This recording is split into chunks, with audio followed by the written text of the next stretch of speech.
Welcome back to Cakes by Maddalena. Today we're making another cute and trending cake design, the hot cocoa mug cake. You can create this to look hyper realistic or more on the cutesy side. I just went with my imagination on this one and feel like I landed somewhere in between. This technique can be beginner friendly or more advanced, truly depends on how you decorate it. We're jumping right into the process by crushing some candy canes. This will be one of our main decor elements. I've already got prepared a 5-inch, 2-layer cake that's fully frosted and has been chilled in the fridge for about 30 minutes.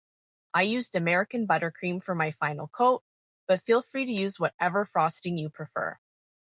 I'm creating a candy cane trim on both the top and bottom edges of this cake.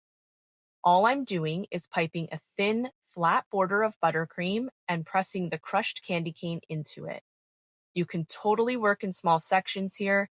In fact, it's easier that way. Because the cake is chilled, the second you pipe the buttercream, it does firm up quickly. And definitely wear gloves, candy canes get sticky fast. Once the trim is done, add a swirl or dollop of frosting to the top. This helps build height and sets up for that final hot cocoa look I'm going for. Now we're adding an adorable candy cane handle. Full transparency, this is much easier to attach when your cake is at room temperature. Pressing it into a chilled cake increases the chance of it snapping because you do have to apply a good amount of pressure to get it to stay in place. I sadly learned this the hard way, so feel free to add your handle earlier in the decorating process. Right after your final coat, before you chill the cake is best. Now for the part that really transforms it into a mug. The melted chocolate or cocoa on top. You can use whatever you're comfortable with here, chocolate chips, candy melts, even melted buttercream. We're coating the perimeter of the top, adding a few drips down the side, and ultimately covering that center dollop. To finish it off, I'm adding all the treats that make hot cocoa, of course, whipped cream and marshmallows. I used a 1M tip for the whipped cream swirl, added 2 marshmallows, and tucked in a small candy for that little extra touch.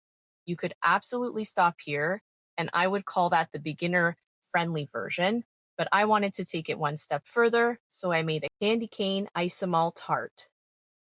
This was my first time working with Isomalt, and I was honestly pretty happy with how it turned out. I started by placing candy canes on a parchment-lined baking sheet and warming them in the oven at 225 degrees Fahrenheit for about 5 to 6 minutes. Once they come out, I gently squeeze the ends together to form the heart. Be careful here, they're warm and it is hot sugar. Set those aside and let them cool completely. I'm using satin ice Isomelts in red. Melted them in the microwave exactly as the package instructs.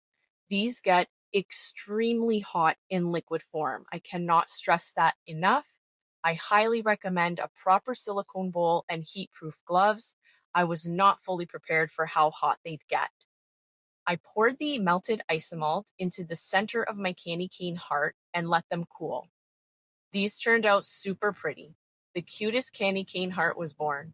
It dries hard like a lollipop and has this gorgeous shine and translucency, making it the perfect finishing touch. To attach it, I added a bit of buttercream to the back and gently pressed it into place. I finished with a sprinkle of candy cane dust on top, and everything came together beautifully. It's cute, it's fun, and the design possibilities are endless. Drop any questions you might have in the comments. Let me know if you give this trend a try, and don't forget to subscribe for more festive cake designs.